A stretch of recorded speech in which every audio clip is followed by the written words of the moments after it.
We interrupt this program to bring you an important Wayfair message. Wayfair's got style tips for every home. This is Styles McKenzie helping you make those rooms sing. Today's style tip. When it comes to making a statement, treat bold patterns like neutrals. Go wild, like an untamed animal print area rug under a rustic farmhouse table from Wayfair.com. Arr, fierce. This has been your Wayfair style tip to keep those interiors superior. Wayfair, every style, every home.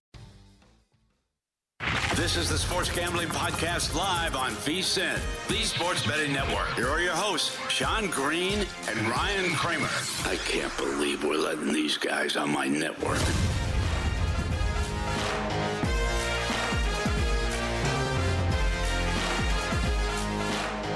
Welcome back, everyone. Sports Gambling Podcast live. Sean, Second Money Green with my partner in picks, Ryan, Real Money Kramer. What's happening, Kramer? Well, Sean, unfortunately, the Knicks have prolonged my need to pay attention to them for at least 4 more games. Yes. No. Can someone just post the video of James Dolan in his horrible band playing music and being heckled? They just get viral. Oh, that's all timer. Well, but now the James he owns Dolan, the Sphere too. Yeah, which guy. Owning the Sphere is awesome. I highly recommend the Sphere. So now he's cool. Highly don't recommend the Knicks. He built it just so he could do a concert at it. This guy's amazing. His band playing the Sphere would be awesome. He's literally Billy Madison. Ryan, yes. We are going to be talking a little NBA here, but of course, it is Derby week here on VSiN, and perfect time to get that VSiN Kentucky Derby guide racing a mere hours from now.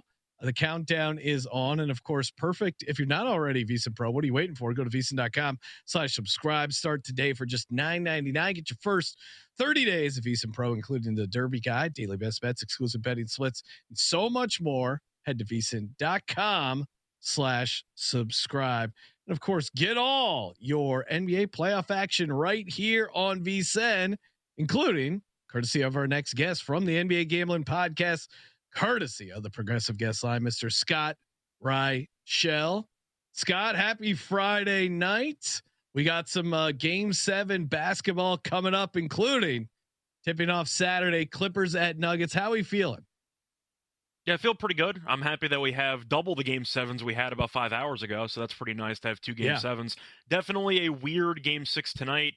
Houston showed up, punched him in the mouth in the second half. Saw that Golden State started 1 of 16 from the floor in the fourth quarter at home. That's probably not a good sign. Yeah, and ended up losing. So. Yeah.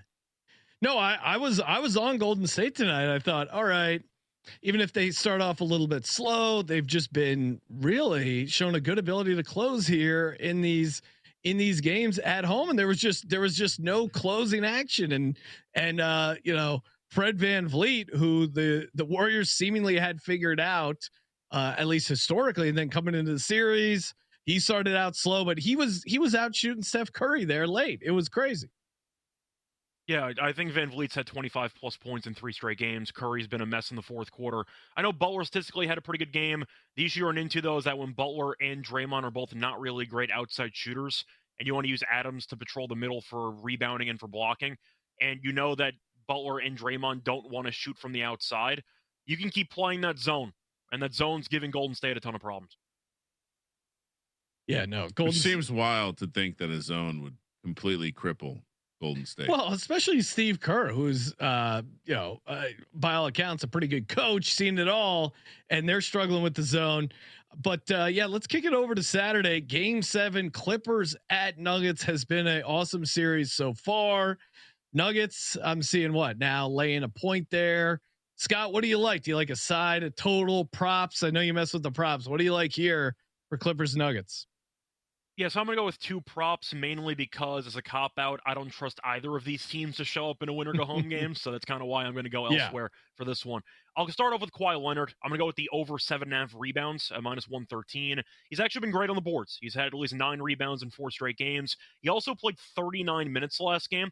I know Kawhi, you could argue, has had a bunch of injuries over the years, but in a winner-go-home game, he should play at least 40 minutes, and the fact that he played 39 in Game 6 tells you that Ty Lue doesn't really care about the injury history. He's going out there for a long time, and the fact that he's had 9+ rebounds in 4 straight think 7.5's too low at -113. I'll take the over there. I'll also look at Jamal Murray for the Nuggets. I'll go with Jamal Murray over 5.5 assists at -136.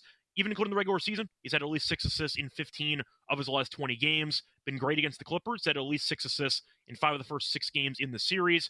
And he played even more minutes than Kawhi did in Game 6. Played 45 minutes. The coaching staff really doesn't want to see Westbrook out there for that long. So the point is you're going to be using Murray for a long period of time. Murray and Joker probably playing at least 45 minutes each. You could argue Joker might never leave the floor. That wouldn't shock me either. But we know that Murray and Joker are the only 2 players that the Nuggets really trust. Porter Jr. has the injury right now to his shoulder that he's playing through. I think by usage alone and the amount that the ball's actually in his hands, Murray assists at 5.5 does feel low when you're factoring in 40+ minutes of playing time, which we will see in Game 7. So give me Jamal Murray over 5.5 assists as well at -136. I know the Nuggets lost a Game 7 to the Timberwolves last year, but I'm running it back with the Nuggets. Give me the Nuggets, laying the point. You can get a -120 money line. I'll take that. But yeah, the Denver Nuggets, and you mentioned it, it's a Game 7, extended minutes. They're at home at elevation against a team that has at times had a little conditioning issues with the Clippers there. I just don't want to be on the side of James Harden in a Game 7. I think I feel much more comfortable being on the side of Joker at home with this Nuggets team. Now, I get it. The Clippers are probably the better roster, probably the better team, but I'll take the Nuggets here at home, laying the short number, get them on the money line. They get it done. Kramer, what are you doing? 95% of the handle at the Circa is on the Nuggets currently. 95% of those people not aware that it's Derby Day. And maybe a cigar celebrating a Derby win, that extra air in his lungs. We followed this last year. You cannot back Joker when you got a big horse race going on that day. Also, like you said, Clippers might be the better team. Also, fade the public. Yeah, I to me, fading James Harden is stronger than fading the public. Also, that's also a lot of people seem to be on this James Harden is melting down angle. Yes, and so I'm going to be the contrarian in the room and give me the Clippers. Sharp. I'm going to be very Scott, mad. if I made you choose a side, break the tie here. What are you doing? I would pick Denver, but I've been wrong about almost every game of the series because both teams seem to take turns disappointing me, which is why I have a hard time trusting either team in the series. But I'll go with Denver at home. Harden, yes, I know. Maybe you can make the argument that he's overdue for a solid clutch game. We saw that in Game 6. He did play 47 minutes last game with 1 day off, and now they're in altitude. There is a chance that Harden just completely melts down in the fourth quarter because he's exhausted. And they're probably not going to pull him at any point in the game. We saw the Clippers look sharp for pretty much the entire Game 6, and yet Denver was right there because the Clippers started trying to drain clock, stopped running offense, and suddenly the game got interesting there late in the fourth quarter. I can see that happening. You can make the argument or the comparison that it's kind of similar to how Thibodeau was handling Brunson down the stretch, which is please let my star players bail me out because I'm not going to draw up a play. They're going to try the same thing with Kawhi and with Harden down the stretch. We'll see if it works. But in a close game, I'll trust Joker and Murray over Harden and Kawhi, and we'll go from there. I think it's going to be a very close game, though. If you want to even have some fun with it, maybe bet the overtime. If you want to have some fun, I think that could be a possibility here for Game 7, but I see a very close game. Kramer, track down the price. Not very like Scott to give us an extremely reckless bet like that. No, Scott's very sharp, that. But also he also likes having fun. I noticed he's a gambler. He was posting a nice little 3-leg same game parlay boosted on over there on X, and he killed me all because all unders on your favorite players. I took the unders on Jalen Green, the unders on Draymond. I took the unders on Dylan Brooks, so I ended up getting there. Fading 3 players. It's a fun time playing basketball. Well, and we talked earlier on Sports Gambling Podcast, and I gave out, or we discussed and broke it down, Jalen Green under PRA, that cash, but then the Draymond number we gave out, or that I got down on was 19.5 under PRA, and he comes in right at 20. Scott, super sharp with our buddy Bird, got it at 20.5. So the half point does make a difference there. What about Sunday, Scott? We got our early tip there. Series, the second round already starting with the Pacers at the Cavs. Cavs laying 7.5, depending on where you're getting it. Any thoughts here, Pacers, Cavs? Yeah, so I'm going to go with the Cavaliers early. I'll go with the Cavaliers first half. Minus 4.5 there, minus 110. Cleveland quietly tied for number 1 in the league in first half point differential with the Thunder. They are a very good first half team. Against Miami in the first round, they led every game by at least 8 points at halftime. We've seen Indiana mess around before. They ended up beating Milwaukee barely in that last game on a miracle in overtime. But we did see them struggle against a pretty, I'd say, underwhelming Milwaukee team at times. Cleveland, we saw smack Miami. I think we'd all agree that the Cavs and the Celtics are the best 2 teams in the Eastern Conference. Indiana's been fun. I think Cleveland, though, in the land should look pretty sharp early. Also want to point out that in the, once again, regular season, Indiana did rank 14th in first half point differential. They were an average first half team all season, seemed to come from behind a lot. Cleveland, though, tied for number 1 in first half point differential. They look great against Miami early in games. I see it happening again. Give me Cleveland, hit them with an avalanche early. Give me Cleveland minus 4.5 in the first half. Love that bet. Yeah, teams that try in the first half. It's just list is very short. I'm all over the Cavs. Cavs have been great as big favorites. The Pacers. This just feels like such a letdown spot coming off of everything they had to do to win that game against the Bucks. The Halliburton fighting Giannis's dad. It feels like a ton of distractions. Meanwhile, this Cavs team, which is dominant otherwise, and they've had plenty of time to rest, they're going to come out swinging. I don't mind Scott's first half. I'll just play the full game though. Give me Cavs laying the 8, and of course Kramer. What do you got? I'll do both, and I'm gonna dig around for a first half full game bet as well. And of course, stay locked into VSiN.com, getting you ready for the NBA playoffs, all NBA playoffs, best bets. Get that VSiN Watch app. You can catch all the segments breaking down the National Basketball Association. Scott's going to hang around. Kramer, he knows ball, literally basketball, baseball. We will talk some MLB picks for the Saturday slate. You're not going to want to miss it. Stay tuned. Sports Gambling Podcast live here on VSiN.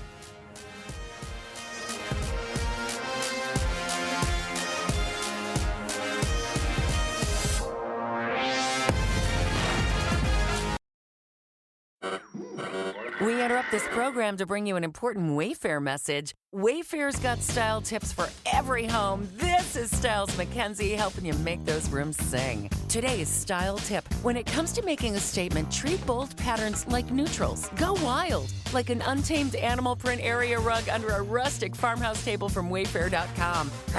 Fierce. This has been your Wayfair style tip to keep those interiors superior. Wayfair, every style, every home.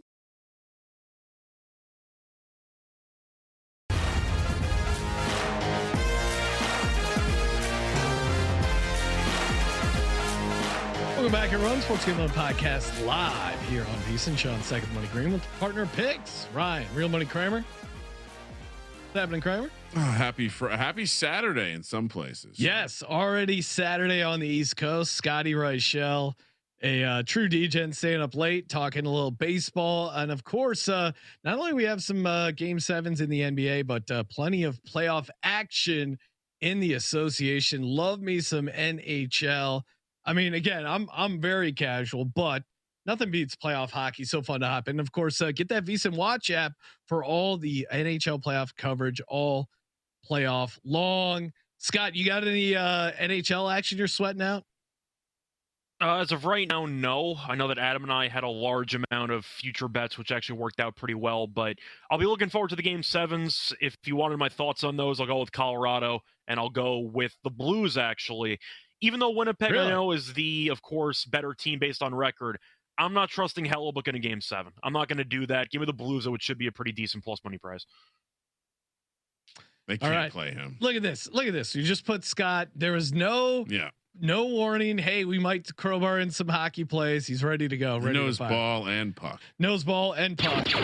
What about baseball, Scott? I don't know if you saw the beginning of the show, but I had developed a system where I was just betting against the Rockies every game. Now I started this system 3 games ago where they lost their first game, and now the Rockies have won 2 games in a row in spite of me fading them at dumb prices. But I see you're not playing. I don't see the Rockies on your sheet. What do you like here for Saturday? Well, would it make you feel better if I told you the Rockies lost 4-0 tonight? Would that cheer you up at all? No, because this is what I left out was that I stopped my system after 3 games, which I should have just been betting more until I got even, but I chickened out. But I did what I was going to bet on the Rockies. I put on Rolly Romero, who was a guest on the show, who beat Garcia, and that cashed at 6-1. So that took the sting out of it, Scott. But the Rockies stink. That's my big takeaway so far. The Rockies stink. The Dodgers are still awesome. The Phillies bullpen sucks. But feel free, take it from there. What do we like here for Saturday? Yeah, well, first things first. Sorry that you abandoned your Rockies Martingale system. That's a shame that you decided to quit before you get ahead. For this first game, though, I'm going to go to the Tigers against the Angels. Speaking of bad teams, the Angels are not very good. They've lost 7 straight games by 2+ runs. Tigers have won 7 of their last 9. They exploded in the 9th inning tonight against Jansen. They've been very good. And Hendricks is pitching for the Angels, been really bad. Last 3 starts, 12 innings pitched, 15 earned runs. The Angels are a mess, and Trout's injured again. What else is new? Give me the Tigers -1.5. I see you have -105 listed. Better than the number that I had. So I'll take that. I think -105 is a good number. Trout. Yeah. Greatest player to not be the greatest player ever. I mean, Scott, how did the Angels with Mike Trout and Shohei Ohtani not win more games? What like your 1-sentence analysis of that? Really, really bad ownership. Yeah. Yeah. No, it's crazy. You have screw that up. Yeah, you have 2 of the. I mean, they were both like odds-on favorites to win the MVPs, and there's only 9 players on at the same time. It's maddening. What else? Any other games you like here, Scott? Yeah, so I'll run off a couple now. I have a couple of full games and a couple of first 5 plays. So for the 2 full game plays besides the Tigers, give me the Mariners on the money line at -135. Mariners also been playing good ball lately. They've won 5 straight. Most years they can hit. This year, not so much. They're actually pretty good offensively. Rangers, though, can hit. They've lost 8 of their last 10. They've scored less than 4 runs in 9 of their last 10 games. They really just cannot hit the baseball. And I do think that Seattle has been a lot better offensively on the road than at home this season. I like how they're playing. Does seem like Seattle's offense is gelling for the first time in a couple of years, honestly. But I do think Seattle's actually a pretty cheap price at -135. They won the first game on Friday very handily. Texas, though, once again, really can hit. I'll go with the Mariners money line on the road for that one. And then for my other full game play, before I get into the first 5s, give me the Dodgers on the money line at -104 against the Braves. Dodgers have been rolling lately. They've won 6 straight, and you're looking at Schwellenbach pitching for Atlanta. His overall numbers are okay. Last 3 starts, though, not great. Last 3 starts, 17 2/3 innings pitched, 13 runs allowed. You have Sasaki pitching for the Dodgers, who was a mess earlier in the year. Been better lately, but is mostly back in the Dodgers at a very cheap price when they've won 6 straight. We know that with Ohtani, with Betts, with Freeman, all the guys they have in that lineup, they're a lot to handle. And I do think that the Dodgers are too cheap of a number here. So give me the Dodgers as well at -104 on the money line. You mentioned Asaki. I was actually at that game where you said he was a mess. Cubs beat the Dodgers, and I was at this game 16-0. Dodgers' worst ever home shutout loss. So I got to witness Dodgers history. And if you didn't watch the game, you would have known it could have been much worse. There was a grand slam saving catch right over the fence that there's a world where they would have lost 20-0. It was a wild game. And then they brought in a positional player. I'm forgetting who it was, but he was doing imitations of the different Dodgers pitchers on the mound. People were just laughing. It was, if you're going to lose 16-0, at least have some entertainment, or at least get to witness history, which I did. So I mean, I'm with you. I love that. How can you fade the Dodgers right now? They figured it out. They're back red hot. They've got Ohtani back. What else do you need? And they have the entire city of Los Angeles now. The Lakers are well, and Clippers. Stay tuned, but the whole city could be focused in on the whole city still unaware that the Clippers. Although, again, as much as we like to make fun of the Clippers, I feel like with that new arena, they have a little bit of a home court. The gas station across the street from our office was selling Clippers gear, Chargers gear. I mean, all these new teams have joined LA for all these years. Clippers, you would never. I still have not seen. I walk around the city, drive around. Kramer, how many Clippers things have you seen? It's a playoff. They're in the playoffs. It's a playoff series. How many Clippers gear? Like a billboard or someone wearing Clippers someone gear? having either something displayed on their vehicle or wearing something. I one of the parents on the middle school team is a big Clippers fan. So really? Generally wearing a Clippers hat. But other than that, not many people. JVT over on VSiN, who is starting the new was it like morning show time wise with Stormy. I checked it out. Very good show. Make sure you tune in. He is the only person I know that talks about the Clippers besides from a gambling point of view. So he's a real one. He does. He loves his Clippers. So shout out to him. Sorry, Scott, got a little distracted, but no, it's all good. Yeah. I was actually going to ask you about the Clippers for Game 7. Do you think Lakers fans avoid watching, or do you think they go out of their way to hate watch Game 7?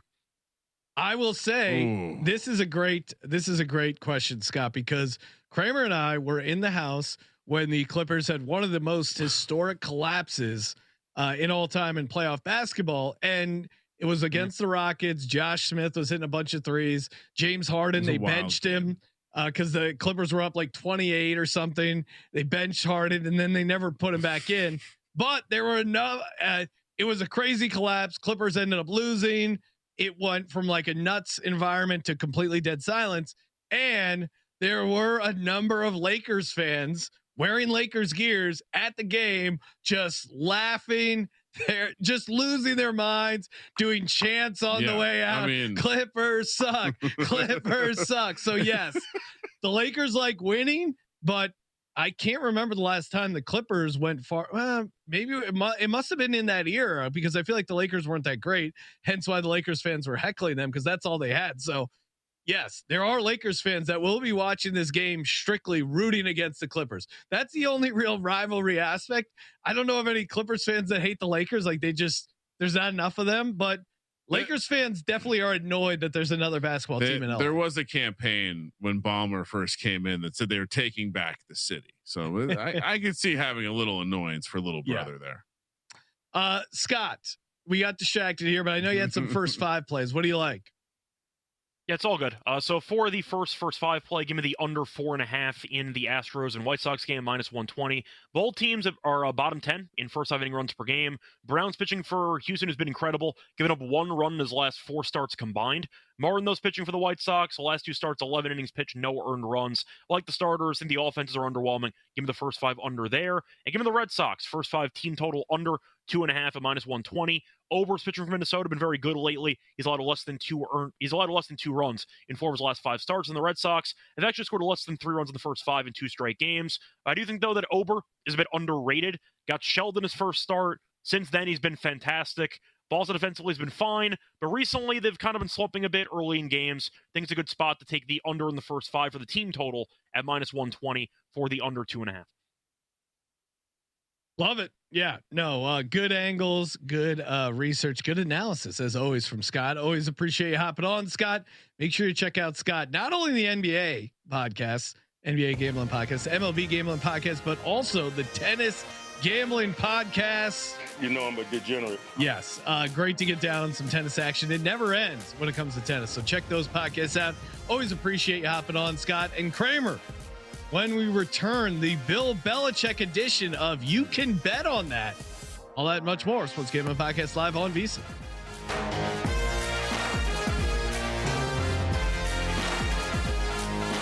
Welcome back, everyone. Sports Gambling Podcast live. Sean, second money Green with my partner in picks, Ryan, Real Money Kramer. What's happening, Kramer? I mean, I'm very excited to talk about Bill Belichick again. Great football coach, great football mind. Well, there was.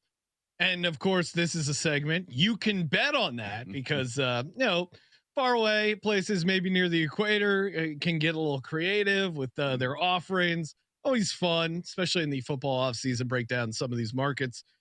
But to your point, Ryan, Belichick, not retiring from the end, or didn't coach last year. Hey, what's he going to do? Is he going to get one of these NFL jobs? Kind of was good in media.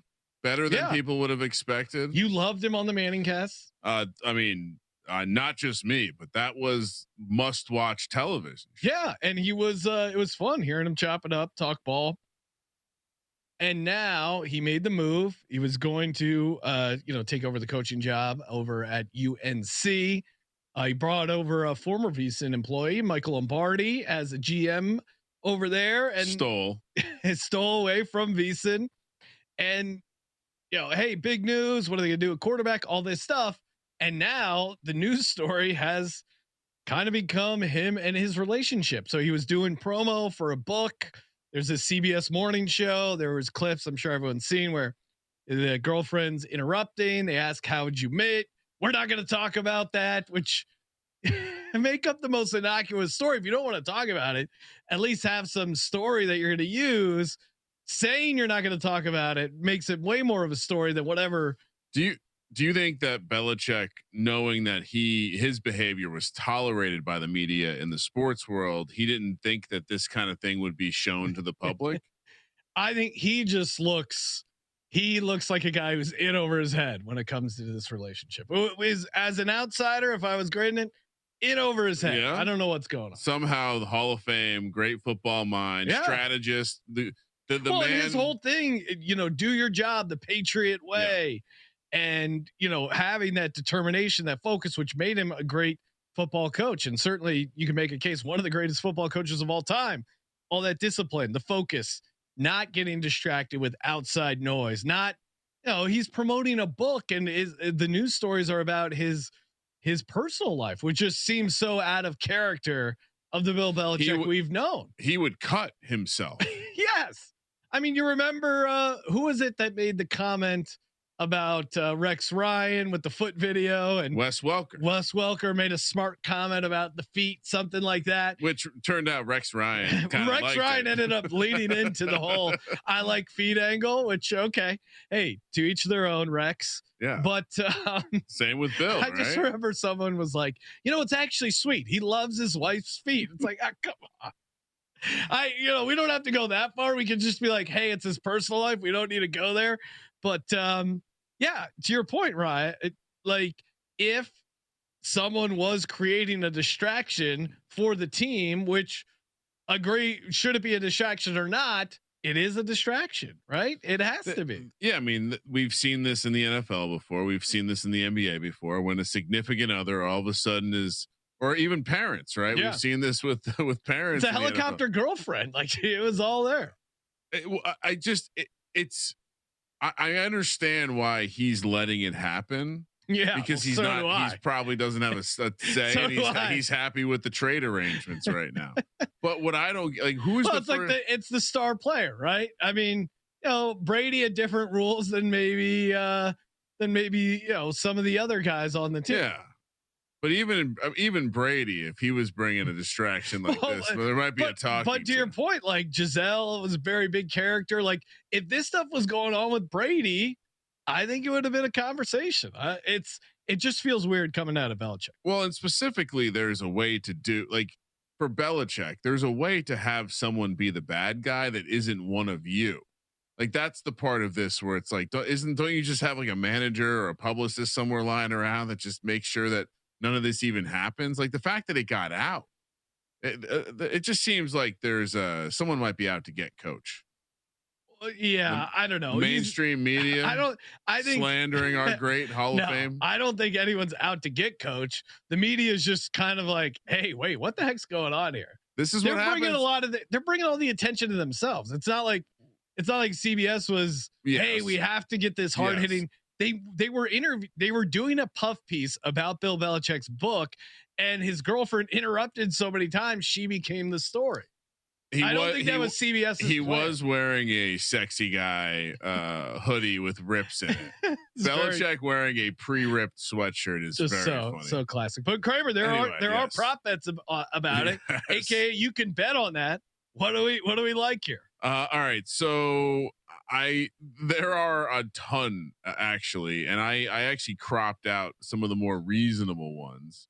But let's start with do you want to do? Let's end with a fun one. So let's do a realistic one. The bestsellers one, the firing. I was going to say, let's go with the bestsellers list because that feels like the most realistic thing to get down on. Will the book be a bestseller? Plus 150, yes. No is minus 250. Yes, sir. Doesn't this obviously you pay for the bestsellers? Isn't that how it works? I love this. I love this. Yes, because. what sells a good book? Publicity, right? Yeah. And I'm sure his girlfriend will try and have some angle of like, this was our plan all along, like this Machiavellian plan. Maybe it was, maybe it wasn't. Either way, buzz sells books. And I think if you just start at, how popular the Patriots fan base was, and now people are like, I gotta read this, even though there's nothing in the book about the girlfriend. It's also by doing what she's done, she's crossed over into mainstream gossip. Yeah. Which maybe she is a mad genius, but I assume that the bestseller list works like every other list or award show in this country, where if you want an award or to be on the list, you just pay a certain amount of money. Well, so it's not, I don't think it's quite as blatant as that, but basically there are ways to game the system. How many book distributors are there? So like the stands at airports, right? Where it's like prominently displayed, you have to pay top dollar to get those displays. So it moves some books, but it does feel like, to your point, I think because of all the heat and attention, the publisher is going to be all in on pushing this and making sure they get it on the bestseller list. Also, you don't want to have an argument about with an offshore about what is the bestseller list and where do they get their list from. I have a feeling they'll find a way to get on there. We should get a copy. If nothing else, the man in the box has a great library, and it can help us win this bet. Speaking of the attire, wearing that ripped hoodie, will he wear a cut hoodie to UNC's first game? This was actually kind of interesting. Don't you think he's just now that he's moved on to old guy who dates young girl, he's going to try to look different than he's looked in his past? That's interesting. I mean, this is very kind of the whole Jordan brand behind him. It's kind of a tough handicap, right? Because quarter zips and full zips, I think. But also, I actually think he is. Yes, is minus 175 plus no is plus 135. Yeah, so I think he will because it's his thing. No. To your point, though, yeah, when his thing wasn't having he doesn't have a thing anymore. Yeah, he's a new guy. He's clearly turned over. We've all seen that. We've all had that buddy who like starts dating someone. They're like, wait, what happened to our friend? You know where this started? Remember that draft that he did remote from the islands? Yeah, that was the beginning of the end for Belichick. That was during the pandemic. He slowly he realized he needed to change his ways, get out of here. Goes back to college, dating a young girl. I will say yes, but I'm not. I don't want to lay minus 175 on any of these Belichick props. Will they break up in 2025? Yes, plus 200. No, minus 300. Yes is way too. I mean, it's Bill Belichick and a woman who seems to be playing a deeper game here. Yeah, I don't think. Will they be together New Year's Eve of the end of this year? I'll happily take yes that they will break up at plus 200. Bill, pick up the phone and maybe they break up and get back together. But the way I'm reading it, will they break up? Yes, plus 200. Let me make a ploy. Coach, you had the privilege of coaching what you say is the greatest football player ever coached in Lawrence Taylor. Pick up the phone and call him. He's got some advice for you in these trying times. And we played the clip on our draft special of Lawrence Taylor. They asked him about his draft night. And what do you remember from your draft night? He goes, not much, but I did drink 41 Coors Light. They're like, wait, how'd you remember that? He's like, they're like, were you hanging out with family? He's like, I was hanging out with my drinking buddies. God knows what else is going on there. Hey, when we return, close things out with our best bets for the show. You're not going to want to miss it. Sports Gambling Podcast live here on VSiN.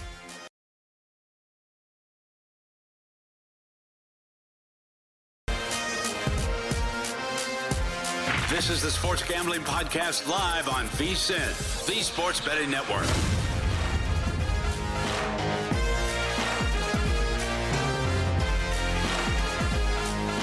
Welcome back, everyone. Sports Gambling Podcast live here on VSiN. I'm Sean, second the money green with my partner in picks, Ryan, Real Money Kramer. What's happening, Kramer?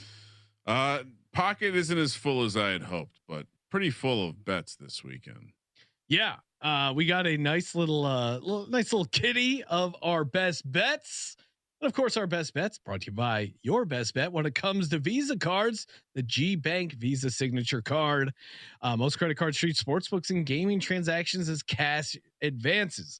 That's even when you put your own money on the card. G Bank treats gaming transactions as purchases. So you're saving up to 3 to 5% on cash advance fees on gaming transactions right there. Also with G Bank, you're earning 1% cash back in rewards on all eligible sportsbook and gaming transactions and 2% cash back rewards on all eligible purchases. Apply now at vsin.com/GBank. That's VSIN.com/GBank. Kramer, I will start with the best bets and got a bunch of them. We'll start here in the association. Give me the Nuggets at home, fading the Clippers in Game 7, fading James Harden in a Game 7 after he played all those minutes, and then he's traveling in elevation. Also, a decent underrated nightclub scene, Ryan, in the Denver area for those who partake. AKA you, James Harden. I'm looking at you. It's fair. And of course, Cavs laying the 8. I think they get off to a good start. Game 1 for the full game. I don't mind Scott's first half. I'll just take the full game, laying the 8. You might even be able to find some 7.5. So I feel comfortable with the 8. Didn't talk a ton about this game, but the Michigan Panthers finally named the best quarterback in the league, their starting quarterback. It sounds like they're not going to be splitting snaps. Probably not. I guess I'll believe them. Either way, I like them at home. -2.5 against DC, the defenders. You want to talk about a lock? Giants missed the playoffs at -1100. So look at you giving out sharp angles like that. Jameis Winston to be the day one starter at 6-1. And then for the Kentucky Derby, I'm tailing my horse guys, Ryan. We got horse guys. Of course, I'm going to listen to them. The 2 plays they like, I'm tailing Tistastic. We'll call it like 20-1, and then Final Gambit as high as 30-1. Especially with Final Gambit, it sounds like there could be some steam coming in on him. So maybe look to play him in the futures market instead of the pari-mutuel. So something to keep an eye on there. I shop around as always, but I feel like Final Gambit you can still find 20 to 30-1. Last but not least, Scott gave us some baseball plays. I'll tail the Dodgers. They're really good. Again, goes back to my bet on good teams, fade bad teams when it comes to baseball, and my Belichick bet, the one I like the best. New York Times bestseller, +150. They are going to make sure people buy this book. And for those who aren't looking at the names of the horses, Sean's Final Gambit is the 3 horse, and Tistastic is the 14 horse. All right, for me, loved what Scott had to say about the Cavs, and in general, I just love how there's a team in each conference that we can rely on that they're going to actually show up and play hard. Give me the Cavs first half -4.5. Give me the Cavs -8 for the game. Hopping over, and I'm not officially going Clippers best bet, but you're crazy to take Joker on Derby Day.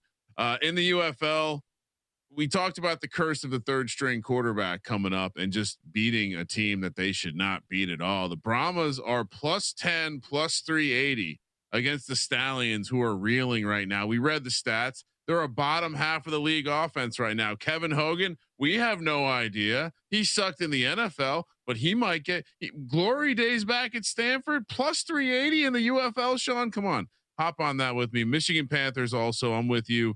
I still think they have the best or one of the best rosters in the league. -2.5 here in the Derby.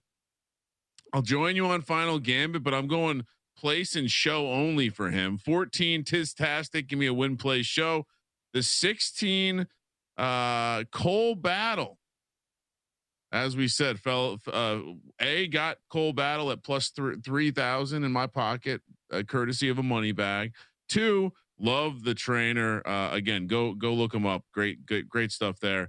And then 14, 16, 17 try box. So I'm getting the 14 and the 16 with Sandman, the 17, of course, Metallica vibes there. Last up, but Belichick, no hoodie, first game +135. Belichick book bestseller on the New York Times list +150. Oh, you dog.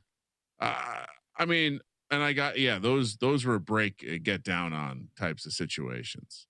And I honestly go hop in your Explorer vehicle and go look up these markets, because there are some NSFW ones that you definitely want to have some fun with. Your Explorer vehicle? What is that? Whatever you use to get down to the equator to search for these odds. All right. Remember to bring your mosquito net. It took me a little bit to figure that out. Oh, I was just playing around with your geography. Kramer, are we worried that we start dominating the Belichick market and then all of a sudden we get limited? Not worried at all. In fact, I will be curious to see what they let me get down on the arrests in the Super Bowl city this year after my slaughtering of that market last year. Yeah, do people still ask whether that cashed or not? It cashed. If you didn't get down on it with me, it cashed, and we moved that price over $7 from open to close. Sean, what was the total of the arrests?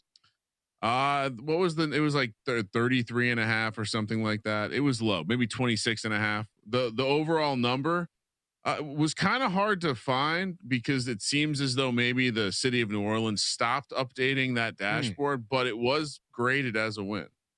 Do you think you'll be running it back this year, because the Super Bowl's up in San Francisco? I'll do the research. Okay. I know they like to brush a lot of those types of crimes under the rug.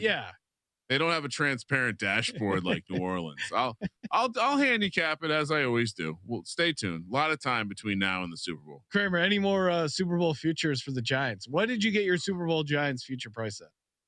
250 to 1. Okay. You like that number? Oh yeah, I mean, you like that number. You like that number. Do I like it? You like that number? It's a good number. Do I bet the no? How much money would they let me bet the no on? Probably a lot. I think they would. Yeah, I'm sure. Circuit's pretty good. Get you one of those blue chips at the credit desk and go ham. Yeah. What? So $10K on Giants not to win the Super Bowl. What am I winning? $50? Like $25. Yeah. I almost free $25. Yeah, that's some sharps would say that is, you can't look at the price. Yeah, a good bet's a good bet, Sean. It's either plus EV or it's not, and I think Giants not winning the Super Bowl plus EV. Speaking of plus EV, using your mute filters on social media, plus EV. Oh, who are you muting? Everyone. Really? Everyone that's in social media. Well, then why be on social media if you're going to mute everyone? Because for information, not the gambling people. So you mute all those people. All right. I'm just telling you, I've been very clear lately. It feels good. Good 3-hour show. I'm ready to go. Do another 3-hour show. All right. Hey, speaking of more shows coming up next, wake up tomorrow at the VSiN Weekend Morning Line at 10 a.m. East, followed by Ready, Set, Bet at 1:00. Then stick around for VSiN at the Track Road to the Kentucky Derby at 4:00 East. And of course, get the VSiN Watch app. Check, we did it segment 2, hour 1, our Kentucky Derby preview. We also gave out a bunch of Kentucky Derby props, courtesy of our buddy CJ. That was a fun segment. Kramer, any, you know what? One last ad, because that I'm going to see. Yeah, I'm pulling up the price, but CJ's prop, now that I recall it, the plus 165. Yes. The winning gate 11 through 20 at plus 165. I like that angle. So I'm going to add that Kentucky Derby prop to my sheet here. Kentucky Derby winning gate 11 through 20 at plus 165. It's like odd even in a sporting event. I love that. Well, it's a little bit of handicap, and you're getting the plus odds on half the horses. Lot can happen. It's a 20 horse field. We all know. I mean, all the horses I like are long shots anyway. So why not take this plus 165? And I just like the idea of having 10 horses in a race. I agree with you. Most of the horses I like are on that. You know what? We'll just show bet.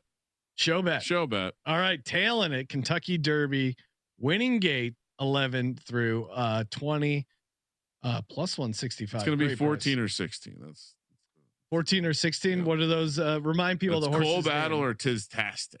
Okay. I'm with you on Tis-tastic, but Final Gambit, Kramer. You're going to be regretting that you don't have Final Gambit. I have it to place and show.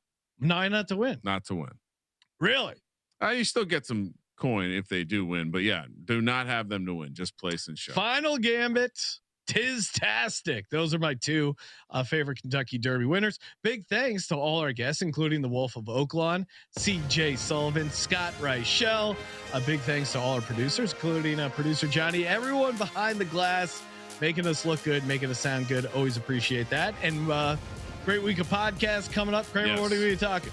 Well, we'll be doing some best ball. We'll be talking to the man in the box about first quarterback odds and maybe some more NBA talk.